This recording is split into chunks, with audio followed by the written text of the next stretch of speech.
अगर आप लोग भी एनएफटीज के अंदर इन्वेस्ट करने का सोच रहे हैं और आपको समझ नहीं आ रही कि क्या होते हैं एनएफटीज, कैसे उनके अंदर पैसा इन्वेस्ट करना चाहिए पैसे सोर्स ऑफ इनकम कमाने के लिए, तो ये कंप्लीट जो एक वीडियो सीरीज है, ये कंप्लीट कोर्स आप लोगों के लिए होने जा रहा है। स्पेसिफिकली इस वीडियो के अंदर हम लोग डिटेल में डिस्कस करेंगे कि एनएफटीज होते क्या हैं, उनके अंदर क्या पैसा लगाने से नुकसानात हो सकते हैं, क्या पैसा लगाने से फ़ायदे भी हो सकते हैं। तो इस वीडियो को कोशिश करिएगा एंड तक देखिएगा। अस्सलाम वालेकुम, तो कैसे हैं आप लोग। Welcome back to my YouTube channel, this is Mohammad Jawad Nawaz. तो ये हमारी एनएफटी कोर्स की सबसे पहली वीडियो है। इसके अंदर मैं आप लोगों को डिटेल में बताऊंगा कि बेसिकली एनएफटीज़ होते क्या हैं और उसके अंदर आपको पैसा डालना चाहिए या नहीं, अगर डालेंगे तो क्या नुकसान हो सकता है, क्या फ़ायदा हो सकता है। तो सबसे पहली चीज़ ये होती है कि एनएफटीज़ को नॉन फंजिबल टोकन्स कहा जाता है। आसान लफ्ज़ों में ये वो चीज़ होती है कि कोई भी एक चीज़ उठा के उसको ब्लॉकचेन के साथ अटैच कर दिया जाता है और उससे फ़ायदा ये होता है कि वो कोई भी चीज़ जो भी आपने ख़रीदी है वो ताहयात आपके नाम के साथ, आपके एक एड्रेस के साथ जुड़ी रहती है, उससे आपको कोई छीन नहीं सकता। ठीक है। अब जो अगला सवाल आता है कि हमें इसके अंदर पैसे अगर इन्वेस्ट करने चाहिए तो कैसे करने चाहिए, क्योंकि बहुत से लोग कहते हैं बहुत ही वॉलेटाइल मार्केट है, पैसा नहीं डालना चाहिए। कुछ लोग आपको कहते हैं पैसा डालना चाहिए। तो आप लोगों को इसमें कैसे डिसीजन मेकिंग करनी है। सबसे पहली बात तो ये कि क्रिप्टो की जितनी भी चीज़ें होती हैं वो बहुत ज़्यादा वॉलेटाइल होती हैं। उसके अंदर आपको सडन राइजेस भी मिलते हैं, सडन डिप्स भी मिलते हैं। डिप्स से मुराद ये है कि कभी मार्केट बहुत ज़्यादा गिर जाती है और राइजेस से मुराद ये है कि कभी मार्केट बहुत ज़्यादा ऊपर चली जाती है। अब एक सबसे इम्पॉर्टेंट चीज़ ये आती है कि आपको ये सोचना है कि आपके पास जो इन्वेस्टमेंट पड़ी है वो किस सूरत में पड़ी है। मिसाल के तौर पे डॉलर्स के अंदर पड़ी हुई है, पीकेआर के अंदर पड़ी हुई है, आपने उस चीज़ को एनालाइज करना है। डॉलर्स के अंदर पड़ी हुई है तो आप इन्वेस्टमेंट ईजिली कर सकते हैं, बहुत आसान है। अगर पीकेआर में भी पड़ी है, पाकिस्तानी रुपयों में पड़ी है, तब भी आप इसके अंदर इन्वेस्टमेंट कर सकते हैं। बाइनेंस के ऊपर जाके यूएसडीटी खरीदेंगे, वहाँ से आप बीटीसी के अंदर, इथेरियम के अंदर कन्वर्ट करके किसी भी वॉलेट में डाल के एनएफटी खरीद सकेंगे।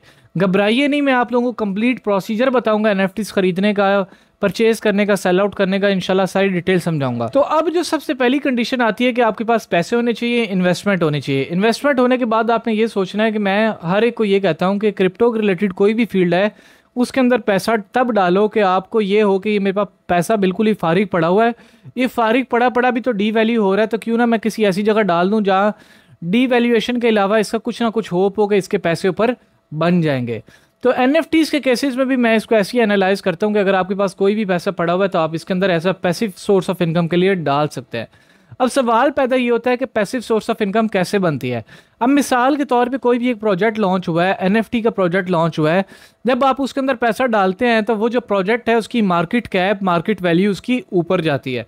जब उसकी मार्केट वैल्यू ऊपर जाती है तो आहिस्ता आहिस्ता वो जो एनएफटीज होते हैं उनकी प्राइसेस भी ऑटोमेटिकली ऊपर जाती है। अब मिसाल के तौर पे आप लोगों को मैं समझाता हूँ कि मार्केट के अंदर जिस भी प्रोडक्ट की सेल्स अचानक से ज़्यादा शुरू हो जाएं या ग्रेजुअल बेसिस पे ज़्यादा शुरू हों तो वहाँ पे उसकी जो प्राइस है वो आहिस्ता आहिस्ता बहुत ज़्यादा एक्सपेंसिव होती जाती है। तो एनएफटीज़ के केसेस में भी ऐसा होता है, प्राइसेस आपकी आहिस्ता आहिस्ता ऊपर जाती है। तो अपने मिसाल के तौर पे एक एनएफटीज़ मेरे पास बहुत से ऐसे पड़े हुए हैं जो मैंने 1600 डॉलर के ख़रीदे थे। $15 का ख़रीद लिया, $16 का, $19 का ख़रीद लिया, $20 का ख़रीद लिया, और वो एनएफटीज़ आजकल कोई $500 का हुआ पड़ा है, कोई $1000 का हुआ पड़ा है। तो ये आपकी होती है प्रेडिक्शन कि आप अच्छे से सोच समझ के पैसा डालते हो और आहिस्ता आहिस्ता आपका पैसा ग्रो होता जाता है।